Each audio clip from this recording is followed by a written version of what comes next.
Hello, beloved community.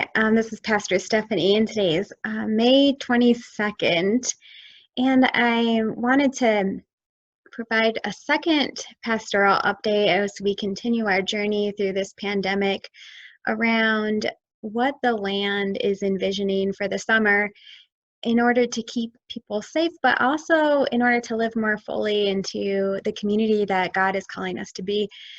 So today I ventured out into the world, which has not been my traditional practice since maybe the beginning of March, but I needed to fill some prescriptions, which required me to go into two stores.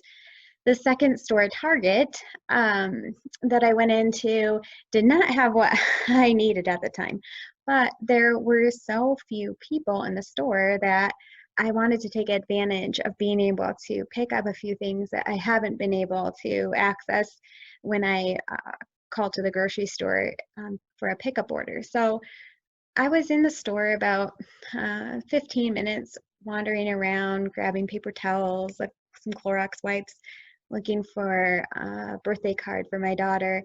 And while I was there, I would say that 80% of the other people that wandered into the store entered with a mask and then pulled their mask down from their faces as they shopped. This was a great reminder to me of our interconnectedness to one another and how the way in which we value one another's presence and worthiness really dictates our ability to be in community together right now, but always. Our ability to be aware of scientific facts and to respond to those with values that really take into account the whole, what is good for our common life, is so vital in this time. We know that wearing a mask is not about protecting ourselves, it's about protecting other people. And as I've thought about my own practices and behaviors in this time of pandemic, I want to share with you that in my mind, from the very beginning, I have made choices to lower my risk of exposure for the very reason that if someone were to die in our community, I wanted to be able to be present in a safe way, as safe as possible, with a mask, with social distancing, to offer a family under the size of 10 people a memorial service. Many of my pastor friends have names listed on their desk of people who have passed away from COVID or from something else that they have not yet been able to hold a memorial service for. Over 90,000 people in the United States have died of COVID, a virus that spreads through people that don't even know they're spreading it.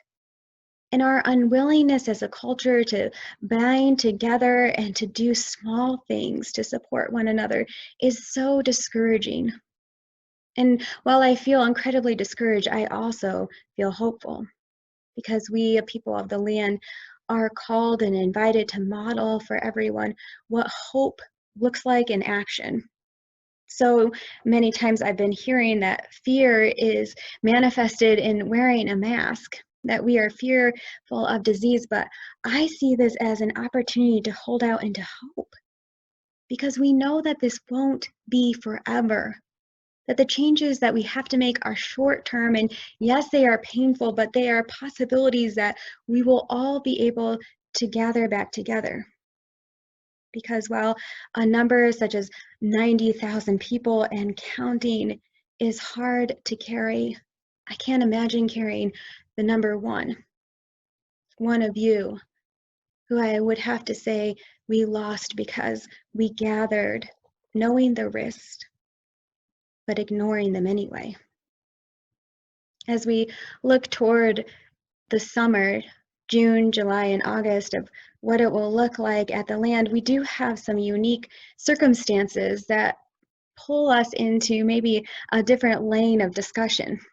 The first is we gather outside, and the second is we are a fairly small community.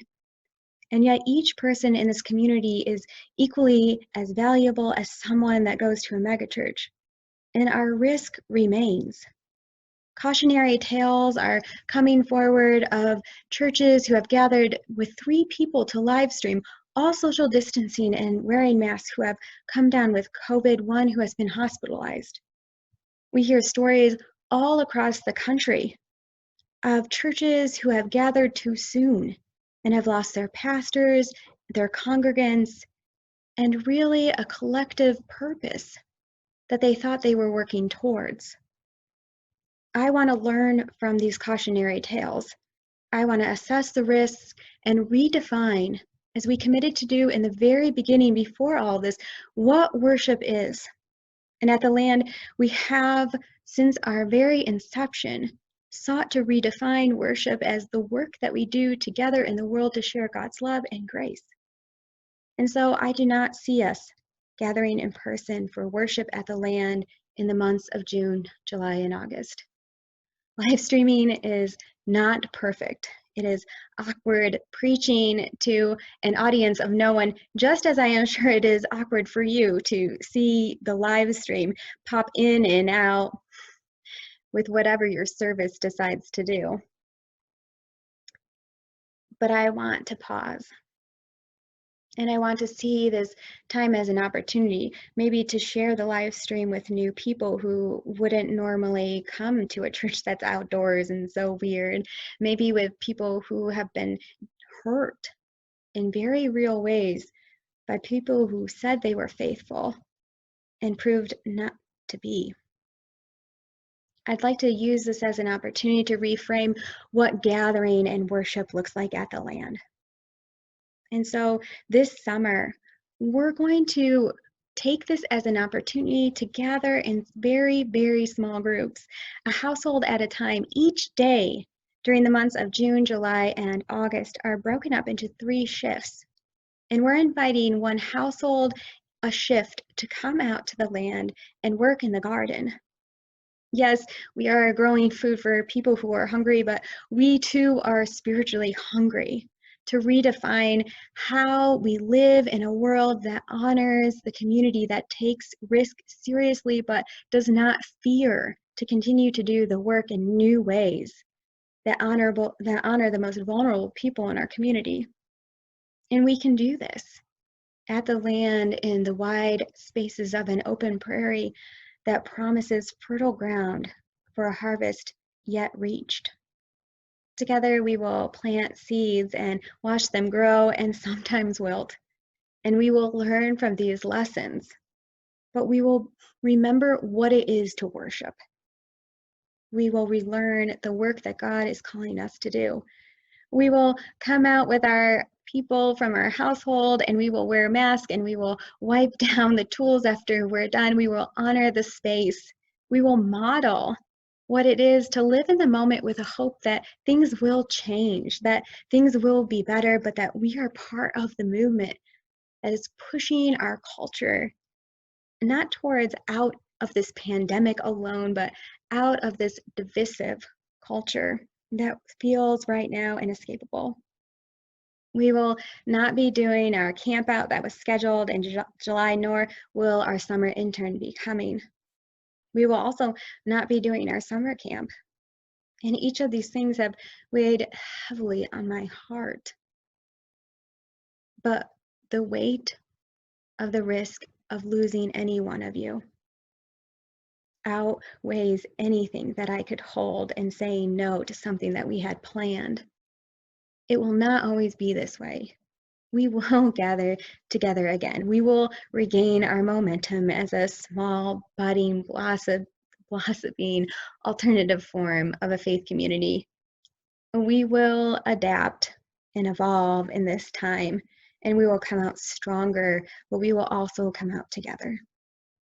The lessons from this pandemic are showing us that we can do everything right, and still we depend on the people around us to hold us up, to honor our lives, to see us as worthy of being protected.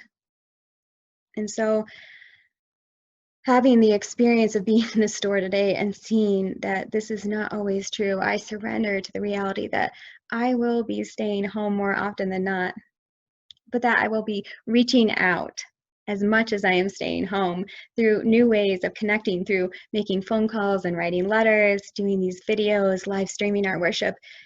We are not alone. although this feels like such an abrupt change. I welcome you to take the advice that I was given earlier this week by my therapist that yes, we are accepting what is happening right now, but we do not have to be happy about it. There is a mourning that is taking place of that which has been taken from us, and so much has been taken. But let us hold out hope that what has been taken won't be taken forever, and that we will return with the only thing that truly matters, the presence of one another. May you stay safe.